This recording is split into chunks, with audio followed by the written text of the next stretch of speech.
வேதத்துல நிறைய மறைக்கப்பட்ட காரியங்கள் இருக்குங்க. அதுல ஒண்ணுதான் நம்ம பார்க்க போறோம்.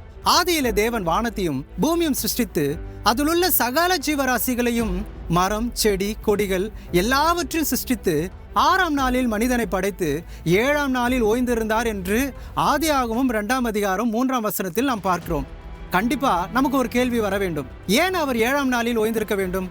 ஏன் அவர் 7ஆம் நாளை பரிசுத்தப்படுத்த வேண்டும்?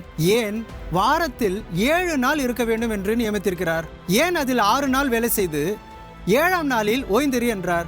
ஏன் இஸ்ரவேல் ஜனங்கள் வனாந்திரத்தில் இருக்கும் பொழுது அன்றன்றைக்கு ஒவ்வொரு நாளும் மன்னாவை கொடுத்து 6ஆம் நாளில் மட்டும் 7ஆம் நாளுக்கான மன்னாவை சேர்த்து வைத்துக் கொண்டு 7ஆம் நாளில் ஓய்ந்திருந்து ஒரு வேலையும் செய்யாதே என்றார்? யாத்ராகமும் 31ஆம் அதிகாரம் 13ஆம் வசனமும் ஏசாயா 58ஆம் அதிகாரம் 13, 14ஆம் வசனத்தில் கர்த்தர் கொடுத்த கட்டளைகளில் ஓய்வு நாளை பரிசுத்தமாய் ஆசரிக்க நினைப்பாயாக என்றும் இது உங்கள் தலைமுறை தோறும் எனக்கும் உங்களுக்கும் அடையாளமாக இருக்க வேண்டும் என்று கர்த்தர் சொல்லி இருக்கிறாரு.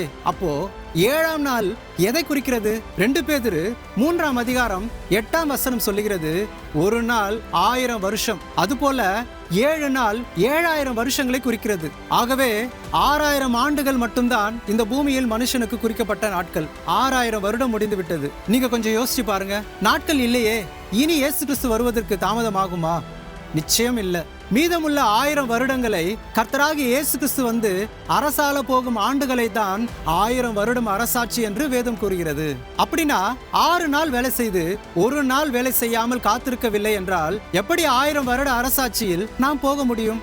நாங்கள் தான் ஞாயிற்றுக்கிழமைகளில் ஆலயத்திற்கு போகிறோமே என்று ஒருவேளை நீங்கள் நினைக்கலாம். ஞாயிற்றுக்கிழமை 7ஆம் நாளாக மாற்றினது கான்ஸ்டன்டைன் என்ற அரசன். ஆனால் கர்த்தர் வாரத்தின் 1ஆம் நாளில் அவர் சமூகத்தில் வந்து அவர் சத்தத்தை கேட்டு அந்த வாரத்தின் 1ஆம் நாளை துவங்க வேண்டும் என்று விரும்புகிறார். கடைசி நாளான 7ஆம் நாளில், அதாவது சனிக்கிழமையில் அவர் பாதத்தில் காத்திருந்து அவர் செய்த நன்மைகளை நினைக்கும் போது அந்த நாளில் பரிசுத்தப்படுத்துவேன் என்று வாக்கு கொடுத்தவர் நம்மை பரிசுத்தப்படுத்தவும் விரும்புகிறார். மத்தேயு 24ஆம் அதிகாரம் 20ஆம் வசனத்தில், நீங்கள் ஓடி போவது மாறி காலத்திலாவது ஓய்வு நாளிலாவது சம்பவியாதபடிக்கு வேண்டிக் கொள்ளுங்கள் என்றார். இது மகா உபத்திரவ நாள் வரை ஓய்வு நாளை ஆசரித்துக் கொண்டிருப்பார்கள் என்று அறிந்துதான் இயேசு கிறிஸ்து சொல்லுகிறார். இது மாறாத கட்டளையா இருக்கிறபடியால் அதை நாம் அனுசரித்துதான் ஆக வேண்டும்.